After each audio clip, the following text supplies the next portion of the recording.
The rain was cold, and the wind howled between the tall metal towers of the human colony.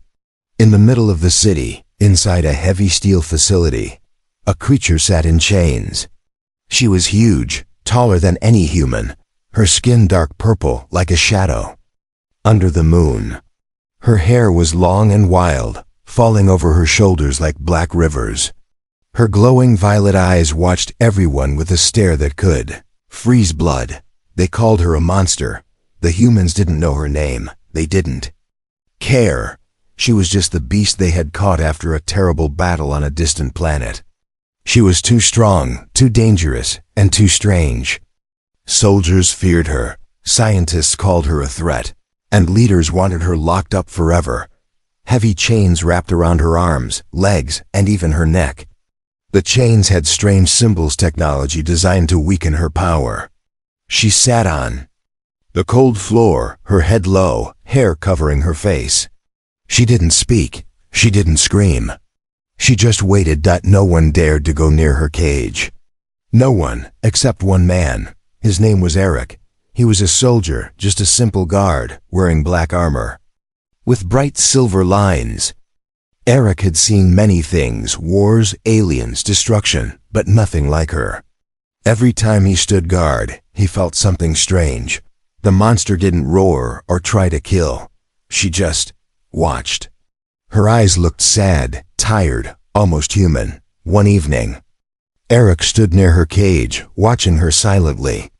The other guards laughed and joked about how ugly and deadly she was, but Eric didn't laugh. He watched her glowing eyes and he wondered, was she really a monster? Or was there something more? Do you even understand me? Eric asked softly, knowing no one was listening. To his shock, the creature slowly lifted her head. She looked at him directly, her eyes glowing bright like twin stars. Eric froze. Yes, she whispered, her voice deep and heavy but soft like distant thunder. I understand. Eric's heart raced. She could speak. She understood. The report said she was just a beast, but she was more. What's your name? Eric asked. She stared at him for a long time. Then she answered, Jara, Jara. The name sounded like a song from another world. Eric couldn't believe it. The so-called monster had a name. A voice. Why don't you fight? Why don't you escape? Eric asked, his voice shaking. Jara looked at the chains around her wrists. She pulled them slightly, and the metal groaned. But the symbols on the chains glowed brighter, stopping her strength. These chains, they hold my power, she said. But even if I could break them, where would I go? Everyone would try to kill me. Eric felt a strange pain in his chest. He looked around. The other soldiers were busy talking, not paying attention. He stepped closer to her cage. Why did you come here? Why did you fight humans? He asked. Jara's eyes dimmed. She looked down, her voice low. I didn't fight to destroy. I fought to protect my people. Humans attacked first. They feared us because we are different, because we are strong. Eric stayed silent. His orders said she was the enemy. But standing here, listening to her voice, seeing her sadness, he couldn't see her as a monster anymore. For days, Eric returned to his guard post near her. He brought her extra water, sometimes even food when no one was watching. She never thanked him, but her eyes grew softer each time he came. At night, Eric couldn't sleep. His mind was full of questions. What if they were wrong? What if Jara wasn't a monster? But still, in the morning, she sat in chains. One day, a senior officer noticed Eric staying near her cage too long. The officer laughed, saying, Careful, boy. That thing will eat you alive. She's not a woman, she's a demon. But Eric didn't believe it. He looked at Jara again, and for the first time, he saw not a demon, but a prisoner. A soul. Trapped, not just by chains, but by fear and misunderstanding, and deep inside, Eric knew one thing. This was just the beginning. He had to know the truth, because maybe, just maybe, the world was wrong. Maybe the monster was never a monster at all. And Eric, the simple human, was the only one brave or foolish enough to find out. Asterisk, the rain poured harder that night, but Eric stood in the shadows, watching the monster in chains. The name Jara echoed in his mind. No one else knew it. No one cared to ask. To them, she was still the beast, but to Eric, things had changed.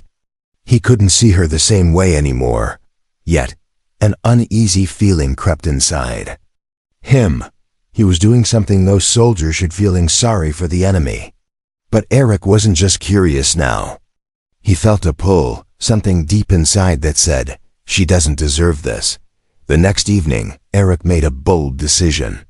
He sneaked in a small lantern and some extra food, hiding it under his cloak. The other guards had grown lazy, too confident that the chains would hold the monster forever. Eric waited until his shift was alone. Then, he stepped close to the thick, glowing cage. Jara didn't move. She sat with her head low, her hair messy, her eyes dim. She looked tired. I brought you something, Eric whispered. He held up the small packet of food and water. Jara lifted her eyes slowly. She stared at him, as if unsure whether it was a trick. Why? She asked, her voice soft but filled with suspicion. I don't know, Eric admitted. I don't like seeing you like this. They say you're a monster, but I've seen real monsters. They scream, they kill, they laugh while doing it. You don't. You just sit. Jara's eyes softened a little, but her face stayed hard. They call me monster because they are afraid. Fear makes humans cruel. Eric placed the food gently inside a small opening at the bottom of the cage. Eat, drink. You'll need your strength. She looked at him again, studying his face as if trying to understand his heart. Then she whispered, You're not like them. Eric chuckled sadly. Maybe I'm just stupid. Jara's lips curved slightly. It wasn't a full smile, but it was the first time her expression changed. That night, Eric sat beside the cage, asking questions. Jara didn't answer much at first, but little by little, she opened up. She told him about her world, a place of towering forests with glowing rivers, skies filled with twin suns, and a proud race that lived close to nature. Her people were born strong, not to conquer, but to protect. But when humans arrived, she said, her eyes glowing faintly, they didn't ask questions, they attacked.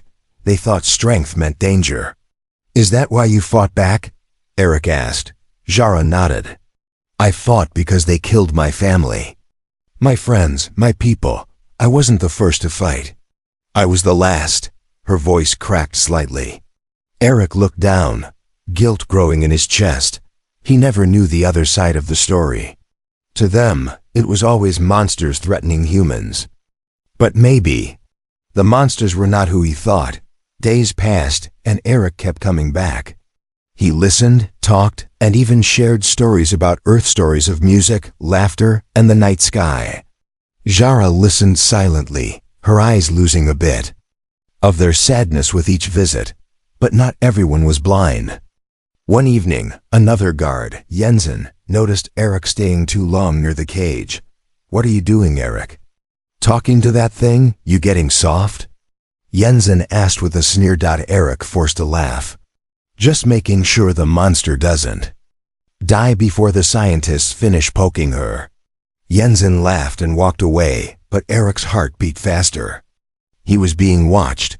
That night, as Eric was about to leave, Jara spoke again. Why do you risk this? She asked. Eric paused. Because I think they're wrong about you. And I need to know the truth. I can't pretend anymore. Jara looked at him, her voice heavy. The truth is dangerous, human. It changes everything. Eric smiled weakly. Maybe it's time for a change. Jara stared deep into his eyes. Then be careful. They'll chain you next if they see what you see. Eric nodded. He knew she was right. But the seed of doubt had grown too big to ignore. The world called her a monster. But Eric had seen the woman behind the chains. And now he was no longer Just a guard. He was the only friend she had, and deep inside, he knew this was just the beginning of something much bigger than them both. The nights grew colder, but Eric's visits to the chained alien never stopped. Yet, something was different now. Every time he approached, Zara would already be watching, her glowing violet eyes waiting in the dark. There was no longer fear. In her gaze, there was curiosity, but unease hung heavy in the air. Eric knew the risk he was taking. If anyone discovered his secret conversations with the so-called monster, he would lose everything, his rank, his freedom, maybe even his life. Yet, he couldn't stop. He needed to know more. One evening, the sky above the colony flashed with distant lightning. The wind was sharp, rattling the metallic walls of the facility. Eric stepped inside, pulling his cloak tight. As he approached the cage, Zara whispered, "You return again, human. You risk much." "I need to know more," Eric said. "I can't believe you're what they say you are." Zara looked down at her chained hands, her voice quiet. "What did they tell you? That you're a killer?" "A beast who destroyed everything in her path," Eric answered. Zara chuckled bitterly. "Of course they did. It is easier to believe that story than to face their own guilt." "Then tell me your side," Eric urged. "I want to hear it from you." For the first time, Zara lifted her head fully. Her face, though alien, held a beauty hidden beneath her scars and chains. She stared at Eric with a strange softness, as if testing his sincerity. "My world," she began, "was called Valkyra. It was a place of peace, where the trees sang with the wind and the rivers glowed like the stars. We lived with nature, not against it. We were not conquerors. We were guardians." Eric listened carefully, imagining a planet so different from Earth. When the humans arrived, Zara continued, "They came with weapons, machines, and fear. They saw us tall, strong, glowing with power, and decided we were threats. They didn't ask who we were. They attacked." Eric frowned. "But the report said your people attacked first." "Lies," Zara whispered. "We defended ourselves. We lost so much, my family, my friends. I fought because there was no one left to fight. I became their symbol of fear." Her eyes glistened faintly, and Eric realized it wasn't just light, it was tears. "What happened to your people?" Eric asked softly. "Dead," she said. "Hunted to extinction. I am the last." Those words hit Eric like a punch to the gut.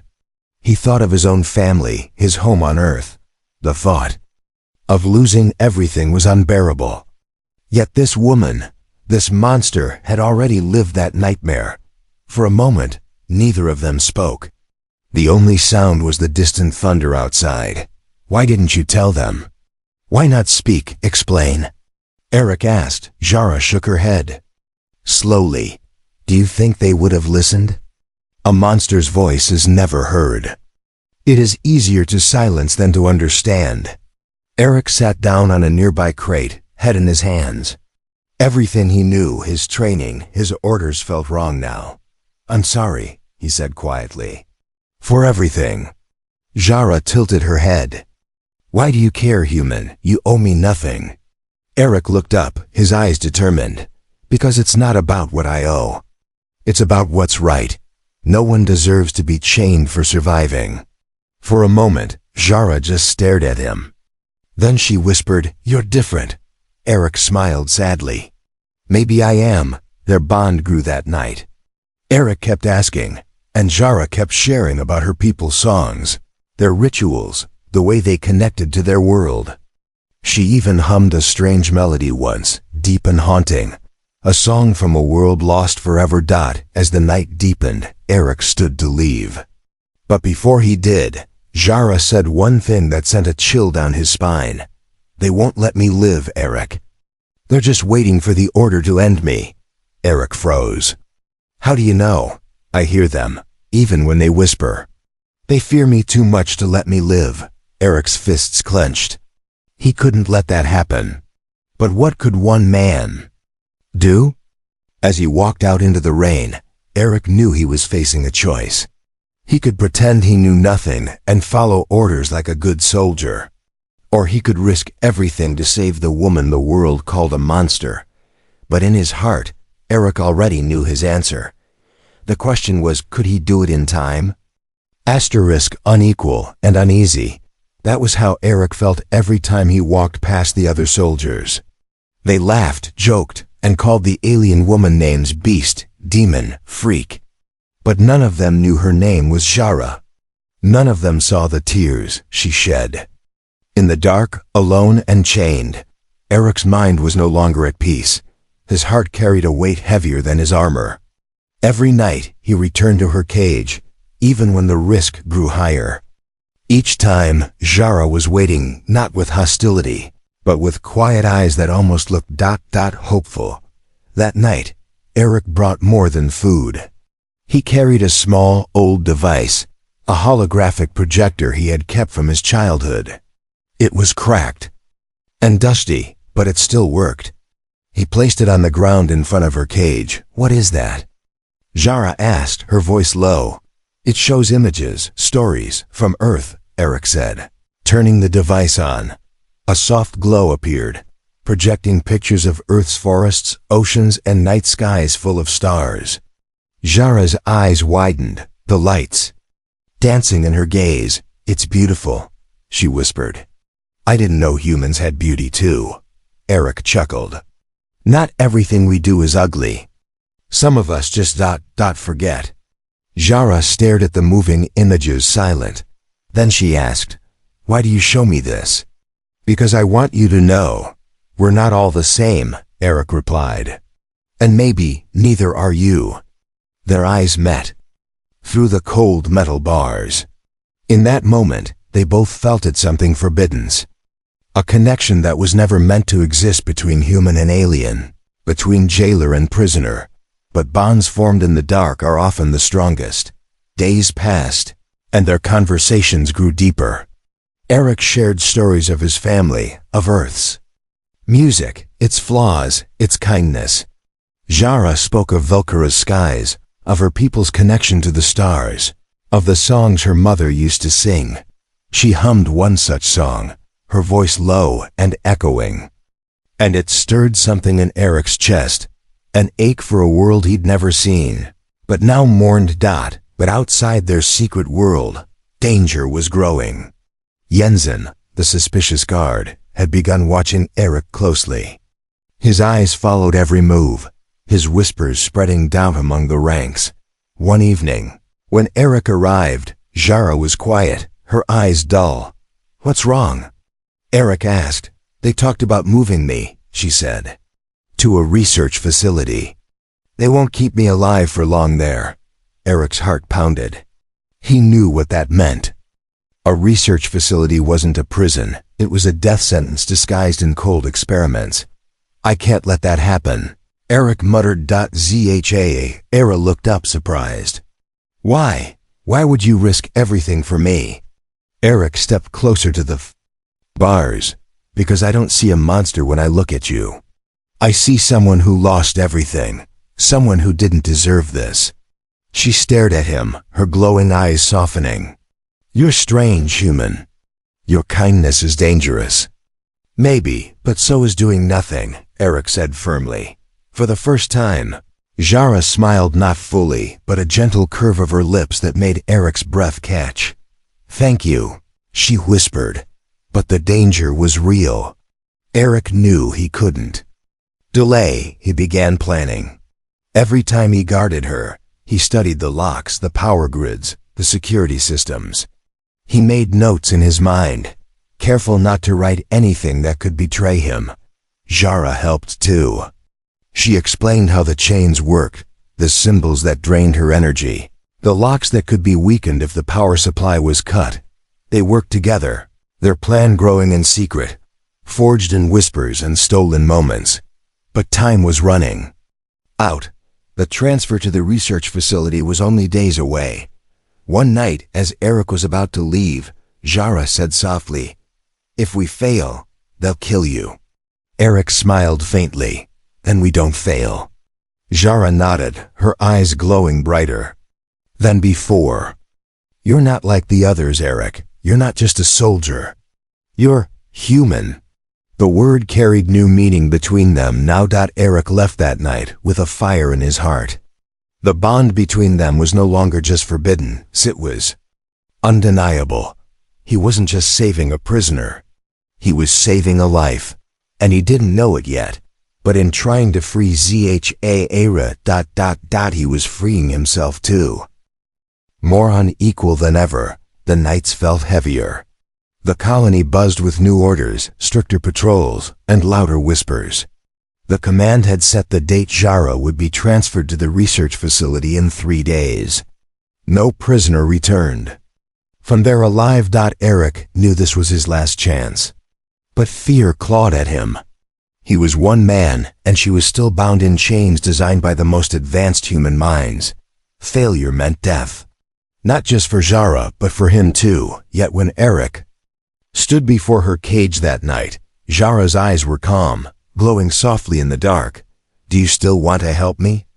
she asked, her voice gentle but heavy with warning. Eric didn't hesitate. "Yes, but I need your help too. I can't break those chains alone." Jara tilted her head, thoughtful. "There's a weakness. The symbols on the chains, they feed on energy from the facility's core. If the power is cut, I might have a moment, a small one. Enough to break free if I focus all my strength." Eric thought quickly. "The power core, I've seen it. It's close to the command center, but security is lighter at midnight. I can sneak in, shut it down temporarily." Jara's eyes brightened. "Then we have a chance." They spent hours whispering, mapping every step. Eric drew the layout from memory, where the power cables ran, where the guards rotated, how long he'd have before the backup systems kicked in. Jara told him how to guide her once she broke the first chain. She would be weak, but with his help, she could escape the facility walls. But Eric knew this was not just about breaking chains. It was about trust. One wrong move and she could turn on him, leave him behind, or worse. As if sensing his doubt, Jara looked at him. "I won't hurt you, Eric. I promise. You're the only one who saw me, not the monster but me." Eric nodded. "We do this together." The next day, Eric prepared carefully. He stole small tools, memorized security codes, and faked his reports to cover his tracks. All the while, Jensen watched him from a distance, suspicion growing in his eyes. At night, Eric gave Jara a signal. "Tomorrow, midnight, be ready." She nodded once, her eyes shining with something new. Hope. Midnight came like a shadow creeping over the colony. Eric, dressed in full gear, moved silently through the halls. His heart pounded with every step. The guards were fewer at this hour, but danger was still everywhere. He reached the power core, a large humming machine surrounded by steel. Eric knew he couldn't destroy it, that would bring the entire facility down. But he could disable it just long enough. He pulled out the stolen tool, opened a panel, and with shaking hands, cut the main energy line. The lights flickered. Alarms didn't sound, but a red glow filled the corridors, a warning of a temporary power loss. Eric knew he had minutes. Back in the cell, Jara felt the chains weaken. The symbols dimmed, their glow dying. She gritted her teeth, focused all her strength, and pulled. The metal groaned, then snapped. The sound echoed like thunder through the facility. Jara broke the first chain, then the next. Pain shot through her muscles, but she didn't stop. She was free, half weak, half powerful. Eric raced back, hearing the distant shouts of soldiers. They knew something was wrong. He reached her just as she shattered the last restraint. She stood tall, her figure massive and glowing in the emergency. "Lights, let's go!" Eric shouted. They ran through the halls, Jara limping but strong. Her presence was terrifying. Alarms began to scream, soldiers chasing them, weapons raised. "Don't kill them," Eric pleaded. "Just move." Jara nodded, slamming doors shut with her fists, knocking walls to block paths. She avoided killing, just as she promised. But then, Jensen appeared with a squad, weapons glowing hot. "Traitor!" Jensen yelled at Eric, "Step away from that beast." Eric stood in front of Jara, gun raised. "She's not a beast." "You're blind, Jensen." Jensen sneered. "Then die with her." Shots fired. Jara shielded Eric with her body, grunting as plasma bolts struck her. But she pushed forward, smashing the floor beneath them. They fell into an old maintenance tunnel. Dark and damp they crawled, gasping, Jara bleeding but alive. "We're close," Eric said, guiding her through the tunnel that led to the outer fence. Above them, chaos raged out. They reached the surface, open land, cold wind, and the dark sky full of stars. They were free, but the hunt had just begun. Jara looked at Eric, blood on her skin, eyes glowing softly. "You kept your promise," Eric smiled weakly. "So did you." Together, they ran into the wild lands beyond the colony, knowing the whole world would now be after them, both. Yet for the first time, Jara was free, and Eric had chosen his side. More unequal than ever, the world had now truly turned against them. Sirens screamed behind them, the colony glowing red with alarms. Jara's breaths were heavy, her giant form bruised, her skin marked by plasma burns. Eric kept running by her side, his legs burning with pain, yet his heart refused to stop. The open wildlands stretched before them, rough, dry soil with patches of strange alien plants, sharp rocks underfoot, and the cold night air biting their skin. Above them, the stars blinked silently, watching their desperate escape. Jara stumbled, her steps uneven. The energy-draining chains had weakened her. She collapsed to one knee, gasping for air. Eric rushed to her side. "Jara, get up. We have to keep moving." She shook her head. I need a moment. My strength is coming back slowly, but I'm not whole yet." Suddenly, a loud whirring sound echoed across the sky. A human dropship hovered above, lights scanning the ground. Soldiers rappelled down ropes, landing with weapons aimed. "There they are. Don't let them escape." A voice barked through speakers. Eric's blood ran cold. He looked at Jara. "Can you fight?" She clenched her fists, her eyes glowing. "Faintly. Not like I used to, but I can still protect." The soldiers opened fire, plasma bolts streaking through the air. Eric pulled his small weapon, returning fire, but it was no match for their advanced gear. Jara growled, low and deep, then stood despite the pain. She slammed her fists into the ground. The earth cracked, a shockwave throwing several soldiers off their feet. Eric stared in awe. Even weakened, she was powerful. But it wasn't enough. "We'll both die here," Eric muttered. "No," Jara said, her eyes glowing brighter. "There is a way." She took a deep breath, her body trembling. Then, she roared a deep, echoing sound that shook the air itself. The ground trembled, and her body began to glow, veins of light spreading across her arms and neck. "What are you doing?" Eric asked, eyes wide. "I'm awakening what's left of my power," she said through gritted teeth. "But it will burn me if I use too much." More soldiers approached, surrounding them in a circle. "Drop your weapons." "Both of you," the squad leader yelled. Eric glanced at Jara. "We have no choice." Jara looked down at him. "Thank you for believing in me, human. But this is my fight now." "No," Eric snapped. "We fight together." With a scream of defiance, Jara unleashed a wave of energy. Light burst from her body, a pulse that knocked the soldiers off their feet, weapons flying from their hands. The air shimmered with power, and Eric could barely stand from the force of it. The dropship above swayed dangerously, alarms blaring. As its engine struggled against the energy surge, Jara dropped to her knees, panting, her glow dimming again. "That's all I have for now," she whispered, but it was enough.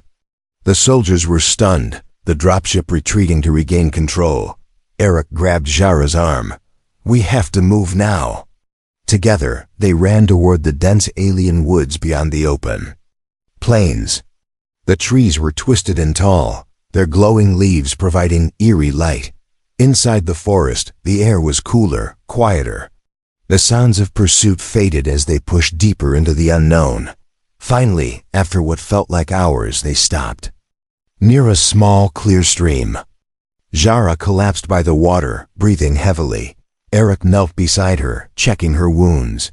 "You need rest." Jara nodded weakly. "My strength, it will return with time." The chains stole too much. Eric sat down beside her. His own body screamed with exhaustion, but he kept watch, listening for any sounds of human patrols. "You didn't have to stay," Jara said quietly. "You could have left me." Eric shook his head. "I couldn't. I won't. I made my choice." Jara looked at him, her violet eyes soft under the faint light. "Why, Eric? Why risk everything for me?" He smiled faintly. "Because you're not the monster they said you were, and ... Because I think we were both chained. You by them, me by my duty. Maybe we're both free now." Jara's eyes shimmered with emotion. "Thank you." They sat in silence, two fugitives, under alien stars. The galaxy was still hunting them, but for now, they had escaped. Jara would heal. Eric would protect, and together, they would face whatever came next. Because in that moment, they were no longer human and monster, they were allies. And perhaps something more.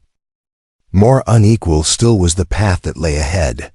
The sun had not yet risen, but the alien forest stirred with soft lights from bioluminescent plants. The air smelled of wet leaves and distant rain. Eric sat by a dying fire, his eyes heavy, but his mind too alert for sleep.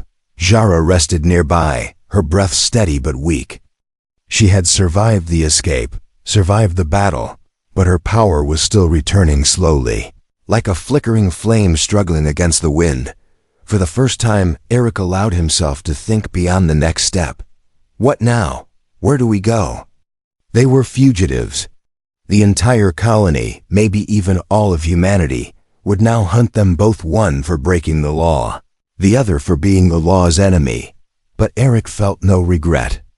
Not a shred. As dawn's faint glow touched the sky, Jara stirred. She sat up slowly, wincing, but there was a spark of strength in her violet eyes. "You stayed," she whispered. Eric smiled, weary but warm. "I said I would." She looked around the forest, listening to the soft hum of life. "This place, it feels like my world once did, before it was burned." A silence grew between them, heavy with unspoken pain. "We can't stay here," Eric said finally. "They'll track us soon." "We need to keep moving."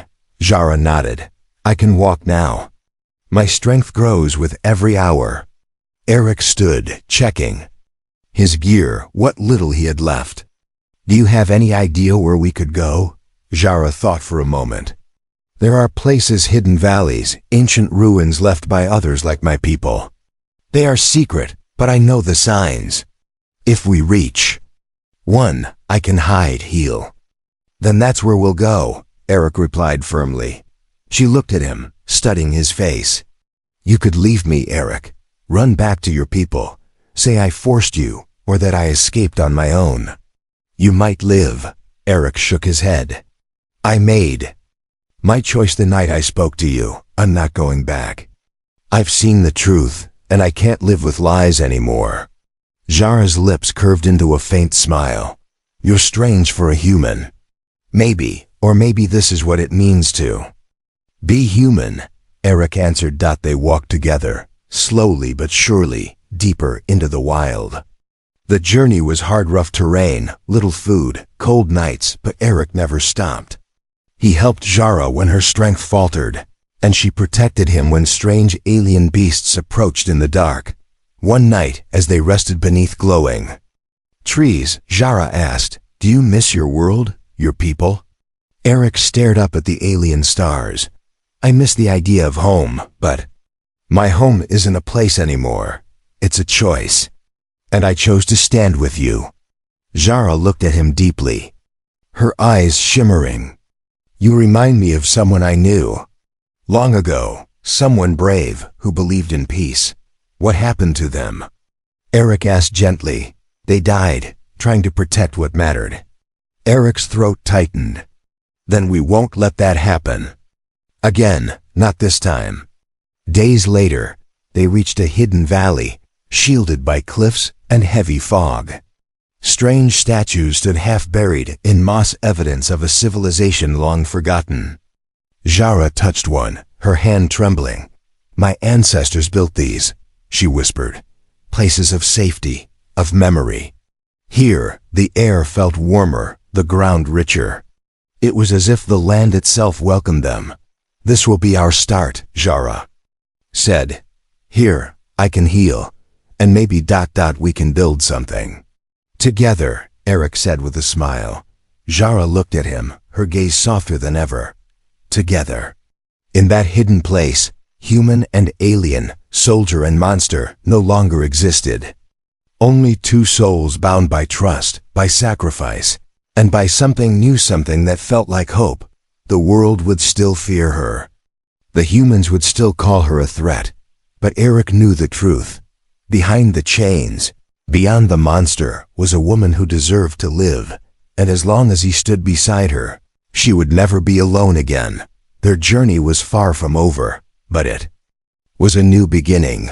A beginning that neither the galaxy nor its fears could ever chain again.